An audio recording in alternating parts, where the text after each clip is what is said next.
The relationship with artists, the conversation with artists, it's fantastic. When you have conversation with artists, you don't have a rational conversation. You have a conversation that will drive you in all kinds of directions. This is where you become vulnerable. It's very destabilizing in many ways. You think you know, but you don't, because they see things that you would never see. Personally, I'm not an artist. I have intuition, maybe I have a good eye, I don't know. But there is one thing I know is when I'm with them, I fall apart. I become very vulnerable.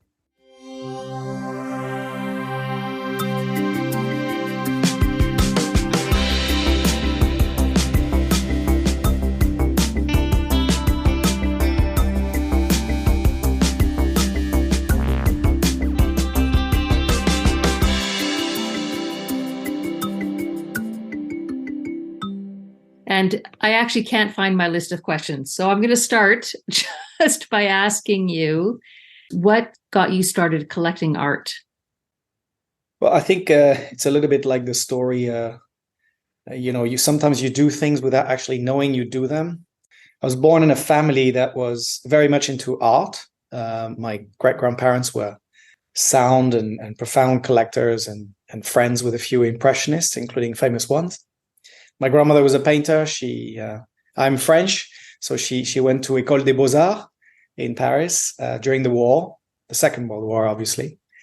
And then my uncle and my aunts, so my grandmother's children, sister and brother to my father, were art dealers all their life. So I grew up in an environment where artists were obviously physically present around me. And I was very fascinated by artists in general for what they were doing, but also the kind of conversations they were having. They were having conversations that were very different to possibly the conversation that I would have with my parents. My father was an engineer, and my mother was a classic Catholic, I would say. So education was not rigid, but was very conventional in many ways, very organized family. But the surrounding elements of my family were almost bohemians, hippies in some ways. I was born in 1970, so you have to remember the time was fun in many ways. It was deep, and again, being French, it's post 1968 student revolution, so it was all free spirit and things. And I think growing up with these artists around me, having conversations, even as a small child, I was asking questions instead of, asking why is the water wet to my parents. I was asking why are you using red or blue or yellow on that painting, and I think that really got me into the art world. I was just there. I was going to my aunt and my uncle boutique, and I was hanging out at the flea market in Paris, hanging out with other artists and art dealers. And I was just in there. It was just I was born in it, literally. And when you're born in a family where art and philosophy and great ideas, conversations were so important, you're constantly challenged, I would say. Your brain is constantly challenged. And I think I had a bit of a gap, the usual situation, when you're late teens and early 20s, you sort of want to make your own thing, and art was not considered anymore. I thought art was something else. It was something of my childhood, of my teenage, but I needed to grow up.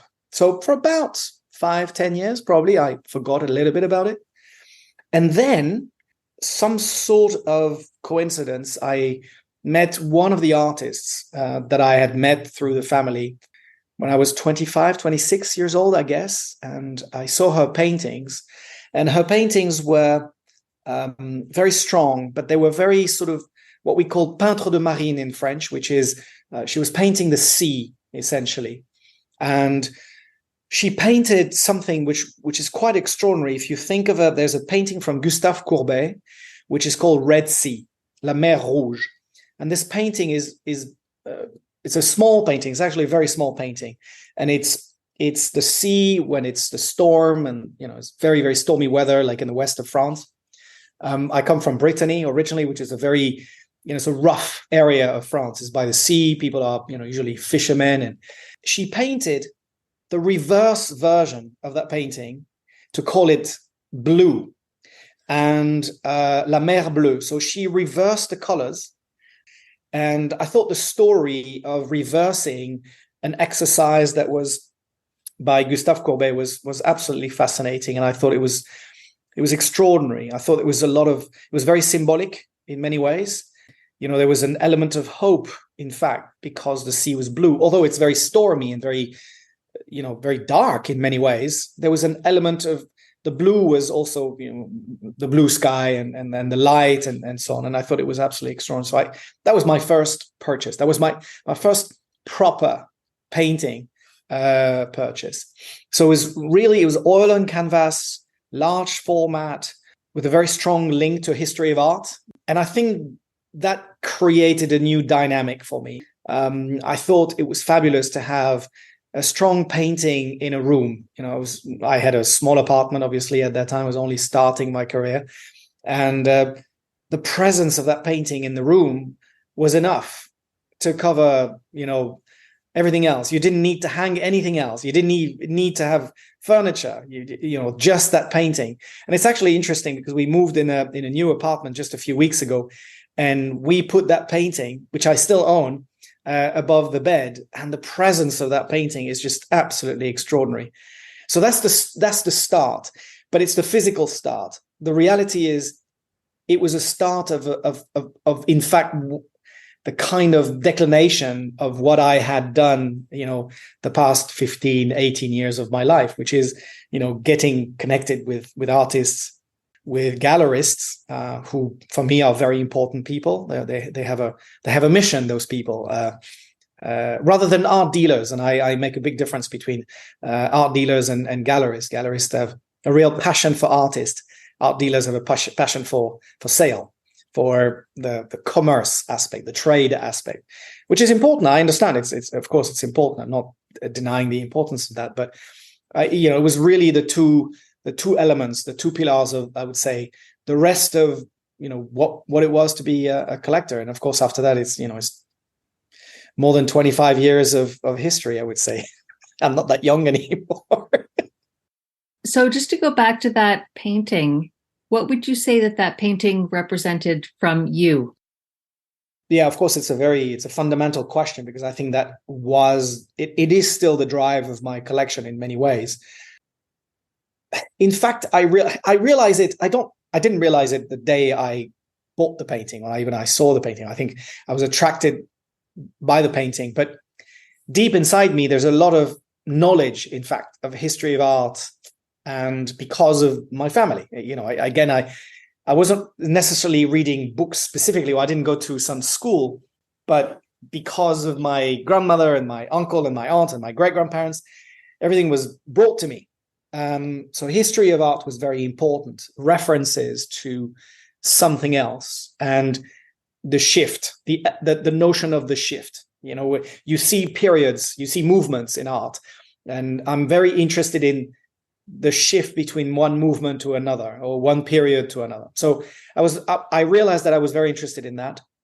But from an aesthetic point of view, of course, I was very interested in the light and the color. These two elements are extremely important to me. Light and color are very, very, very important in the collection. In fact, it is definitely, the sort of the line of the collection, if I may say. Although I sometimes buy things that have nothing to do particularly with that, is much more philosophical and much more conceptual than that. There's always something around light and color somewhere, even if it's black and white. So it was really about playing with the colors, playing with the light. When you are from Brittany, when you are from this region of France, the relationship with the sea is very, very strong, very, very strong. The family house, is by the sea. So the sea was always very, very important. So the light and the color are both very connected to the sea and the weather in Brittany, which is somewhat of an interesting weather. You can have 4 seasons in a day, we say, out there. And in a way, this painting was that. It is about light, color, the mood, And I was very interested in that. I think now, I thought about it several years ago already, but I was asking myself the question of why was I drawn into this painting first? But you also have to remember, it's in a way the first thing that I bought, meaning that it's the first time that I was somewhat offered a painting to buy. Before that, I wasn't actually that interested in the art by my grandmother. She was an impressionist. So I wasn't really interested in that. Still life was never really my thing. And the art also that my uncle and my aunt were selling was also somewhat mid-century, rather classic kind of paintings. And I wasn't really interested in that. I should have tried a bit more maybe, but I wasn't really drawn into this. But that was the first one that I thought, this is interesting. And I'm still very emotional when I look at it. I'm still very emotional. I sometimes, stand in front of the painting and look at it for several minutes, and I'm thinking, I reframed the painting. Actually, it was poorly framed at that time. I didn't have the money to frame it at that time, so it was really, really bad. It was actually twisted. The canvas was twisted. It was really horrible. And with all the moves that I've done in my life, it was, it didn't, but now it's really well framed. It's beautiful. So that's really the story. The kick is really about that. Interesting, because you mentioned the line that connects your collection. So what would you say about that in terms of what you are attracted to for art? Yeah, so of course, although there is a line, there's also a collector who at 25 years old is obviously not the same person at 52. But the line is still the same in the sense that what I'm really attracted to is light and color, but not for light and color, because there is a lot of things that are, even in decoration, I would say there's a lot of things that are light and color that I find not interesting. I am always interested in the concept that is behind the work. So yes, light and color is important. I could think someone like Olafur Eliasson, for example, I do not own a piece of Olafur Eliasson, but I could definitely own a piece of Olafur Eliasson, just to make it quite simple. But I have works from various artists that are always related to that. But there's always a concept behind. There's always an idea behind. The expression of the artist, the physical expression of the artist is light and color. But it actually comes from something that is maybe the relationship they have with the sky, or the relationship they have with nature, or the relationship they have with an idea, which can be the environment, which can be a political even idea. So I'm very much interested in philosophy. So in a way, light and color is great, provided there's an element of philosophy within it. If it's just an object, to me, it's just an object. And so that's why I call it the line. It's the line, but it's not enough. I mean, the line is not enough to create a collection in many ways. And I will never collect just one thing. I mean, I know that it was a thing in the past where people were collecting, every single, painting of that painter of that period. Obviously, I'm not that person. Although within the collection, we are supporting. Well, no, it's not supporting. Is we are. Yeah, some sort of patrons of Japanese artists. I say some sort of patrons. They really don't need us anymore. I mean, they're now pretty big, but they are very philosophical, and they work around light and color, but also a lot of different materials like glass, steel, brass, and they work around this to create what's in their head. And what's in their head is sometimes the concept of infinity, the concept of time. And this is interesting. The concept of, there's always this idea of seeing is believing, but, you see something and you realize it's not what you thought. When you look at a painting, you make your own interpretation. And I like it when, of course, the interpretation can be surprising, challenging in many ways. The line is definitely not hardcore conceptual art, which we see a lot of, particularly in Europe and Western Europe. Art that doesn't have what I call an element of beauty. I believe very much in that. I believe very much in the concept of universal beauty. if there isn't this element of beauty, and definitely this is my academic background speaking, then it's difficult for me. I tend to be a little bit angry even sometimes. I go to a lot of exhibitions, and I see something that is clearly not beautiful, well, from my standpoint, obviously, and that's tough for me. That's very, very difficult. I mean, I basically walk back and So interesting, because universal standard of beauty, and I've talked to other artists about that, and I find that interesting. So what does that mean to have a standard universal concept of beauty? well, I mean, it's of course, if you think about Inca pre-Columbian architecture, if you think about African art of the 12th, 13th century, if you think of Chinese pottery of the Ming period, if you think about French Impressionist, if you think about Italian Renaissance, these are arts that were produced at very different times of history, in very different locations, with obviously people who were not talking to each other, at least at that time. Well, not for the latter, of course, with the Renaissance and the Impressionists, but for everyone, everything that I just listed is absolutely beautiful.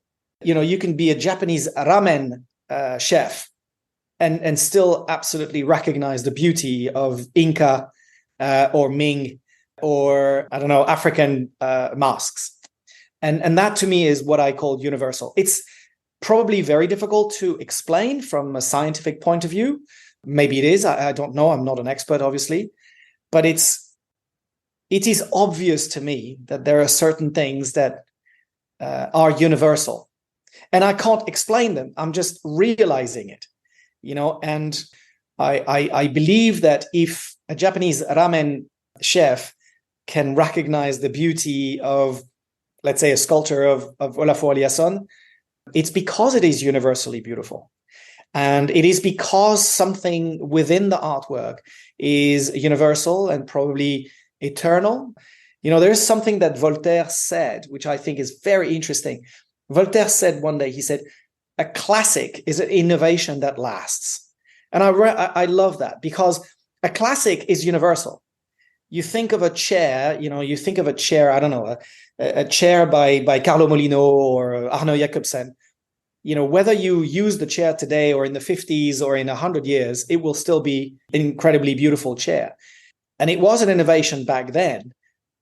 When Van Gogh uses the color he's using, 120 years ago, 150 years ago, it is still absolutely striking today. And that's universal. That's what I call universal.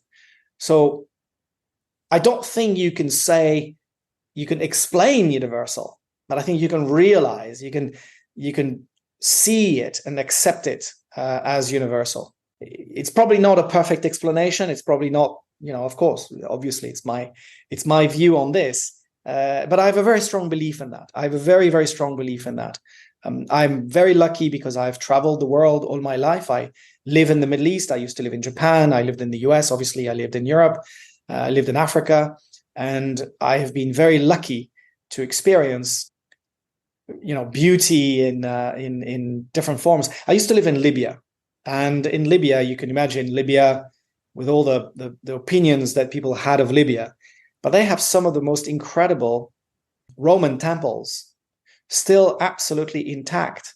And the reason why people kept them, even during the dark days of Libya in the last, 1800 years, is because they all felt that was absolute beauty anyway. They did not destroy it; they kept it, and it's not, Libya today is not obviously the Roman Empire anymore by far, but they still kept it, and they maintained those temples and theaters and villages built by the Romans 1900 years ago. Fascinating, absolutely fascinating. So I'm going to just make a small segue over into what's worth keeping, right? So as an individual, you collect art, and museums and art galleries have different responsibilities around keeping art. What are your thoughts around that? I think the word keeping is interesting because I use for museums, they use the word conservation. And conservation is not keeping. Conservation is, there's an element of research behind conservation. There's an element of transmission within the word conservation. And I think I prefer the word conservation, which in French translates into conserver, which is a profound work. Keeping, to me, is a bit of a selfish approach to conservation. I'm not a believer of keeping in the sense of accumulating. I am, first of all, as a collector, I tend to buy slowly, and it's something that I do with my wife. So it's something that we've built together, at least in the last 15 years, because I met my wife about 15 years ago. But I think there are a few things here. First, there is the artwork that, in a way, has a value, and the notion of value is not about the price. It's about its value within the history of art, let's say, within a context. The work of Hans Hartung, of Andy Warhol, or Araki, or people like this, they are part of the history of art. They have done something that makes sense within the history of art. So I own, a few works by those artists. And interestingly, from Andy Warhol, it's actually a stitched photograph. So it's not actually the kind of work that you would think originally. It's something a little bit on the edge of what he was doing, something that he did at the end of towards the end of his life. So there is definitely an element of showing the collection, talking about the collection, which is why I'm doing this with you today. I don't have a problem. I know that some people are really about keeping and being very secretive about their collection. I'm not necessarily secretive about the collection. Of course, I don't want to brag about the collection. I don't want to, that's not my point. Actually, it's hard for me to understand that, the idea of bragging about a collection, because it's not my work. It's the work of artists. So there's a bit of a strange thing about bragging about owning, paintings, which is probably the problem of accumulation and keeping. So I think the idea is really about building a collection, building something, creating a relationship with the artists when they're alive, and making sure that what you own makes sense for artists that are still alive, and also that you are, in a way, true to yourself. That you don't do things because you would speculate, or you will it will look good in your living room. That to me is very foreign, because it's just something that I don't relate to. Now, of course, I'm not stupid. When I buy, I'm very, very careful. I mean, the investment is always big. When you buy something that is worth thousands, sometimes tens of thousands, and for many people, I mean, for many people, for a lot of people, it's hundreds, millions sometimes. You've got to think about it. I mean, this is something that you are doing, and if you invest in something, of course, it's like if you invest in a house, or of course you've got to be a little bit clever about the price that you pay. So there is, of course, this element of price within the building of the collection. So yeah, so that's conservation to me is important. Is the research aspect, the relationship with artists. We have now 5 works by these Japanese artists, the Shimura Bros, that we started collecting 13 years ago now, something like that. And we bought the last one just a few months ago, and we lend a few of those works to a place here in Dubai, actually, to be featured among other works around light and color. So this is, to me, this is what I call conservation. This is what I call collecting. Collecting and conservation it's about that. It's about sometimes activating your collection. It's about showing within a context. It's got to mean something, of course. I wouldn't, just put it outside just for the pleasure of putting it outside. It's not the idea. I mean, it's kind of the answer to your point. I don't know if it was answered properly, but yeah. Anyway, No, that was perfect. That's the angle I found. That was good. That was perfect. And then I think I would just try to tie the thread back to vulnerability. And maybe as you as a collector, or maybe from your perspective on artists in general. Well, first of all, I think there are several things around this word. And I quite like this conversation because there are several things. But first of all, there is the practical vulnerability of artists, which I think is unfortunately a major subject. I mean, a lot of artists want to live off their art, and 99% of the artists of the world absolutely do not live off their art, simply because the time that those people spend in producing their art is completely disconnected to the price they can probably get out of this work.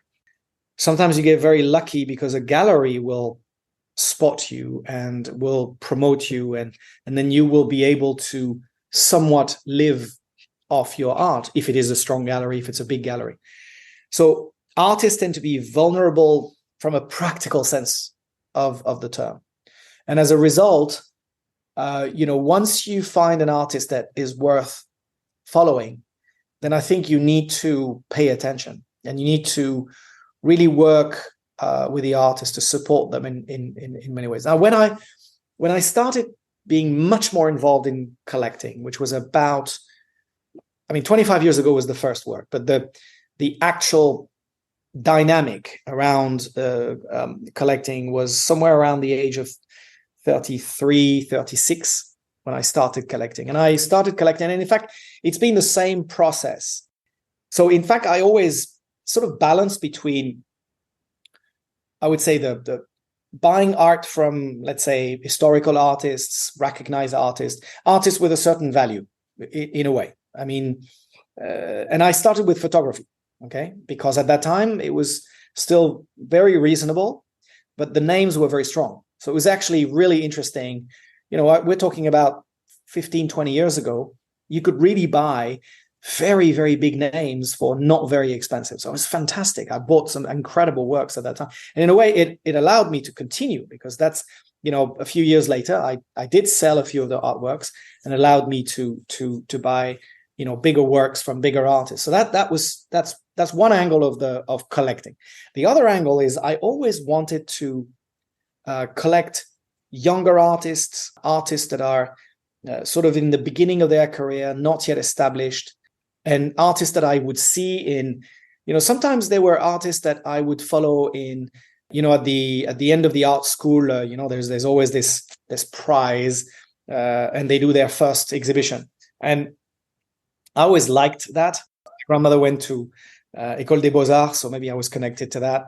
So I've always done that. I've always bought artwork from very young artists that were promising. I could see in these exhibitions that they were promising.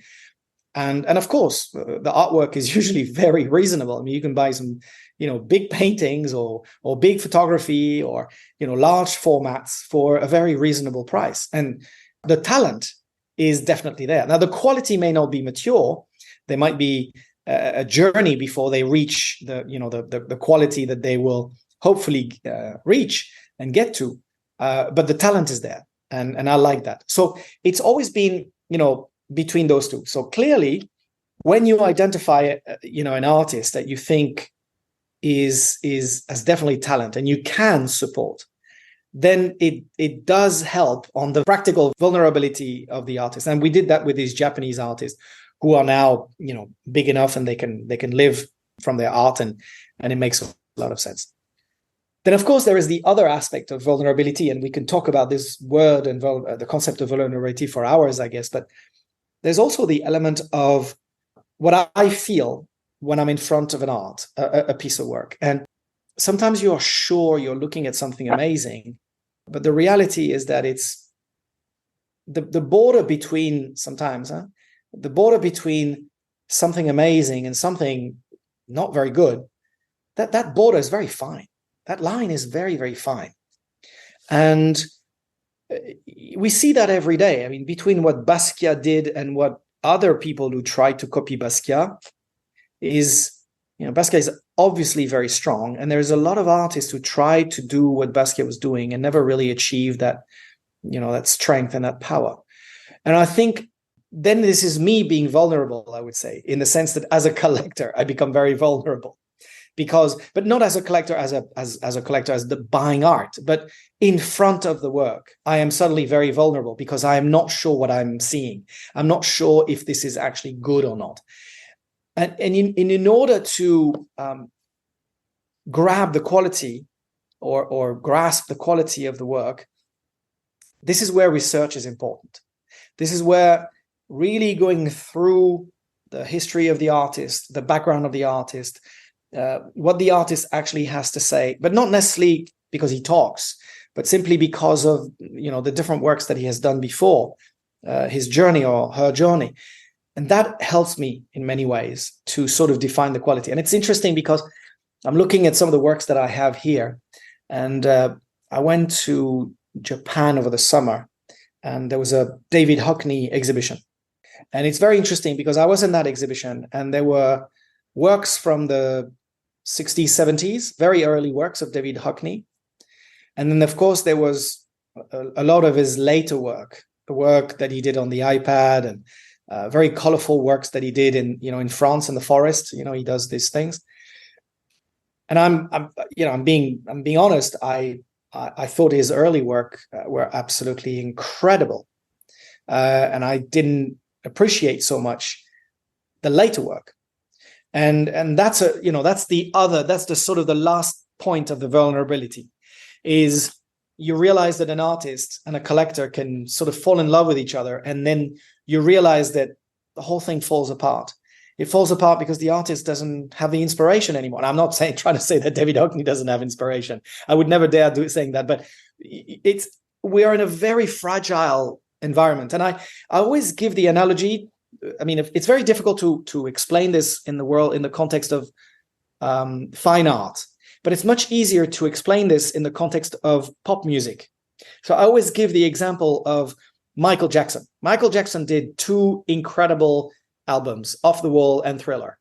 And everybody recognizes that they are incredible albums. After that, not so great, right? Not so great. And that's the point, is that you can absolutely admire Michael Jackson for these two albums. They were absolute genius albums. But you can also recognize that Michael Jackson ended up his career not so great. And I'm not talking about the guy, okay? I'm really talking about the artist here.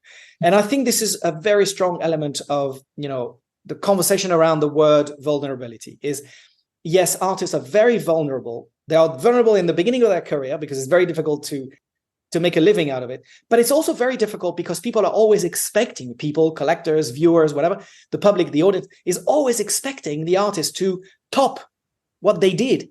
But the reality is, I'm sorry, but David Hockney in the 70s was way better than David Hockney in 2015 or 2020. That's my opinion. And I'm pretty sure of what I'm saying.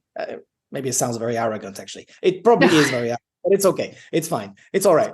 It's Sunday evening. But you see, so this idea, this concept of vulnerability is, to me, in a way, it's the same story here. We're talking about the same thing. Is, are we sure of this? How can we be sure? How can an artist be sure? How can the collector be sure? How can the viewers? How can the museums be sure? There's no guarantee. There is no guarantee that Michael Jackson would have produced an incredible album after Thriller. There's no guarantee that David Hockney would have produced something amazing after his series that he did on of course, the pool works. I'm just saying David Hockney because not that I have a David Hockney in my room, but it's because I bought the fan, from the shop, the fan, it's got this David Hockney thing. So I own a merchandising product from the David Hockney. Let's make things very awesome. So I'm just looking at that. I'm being very honest on that one. Thank you so much, Vincent. I really appreciate your time today. It was amazing. Merci beaucoup. Merci.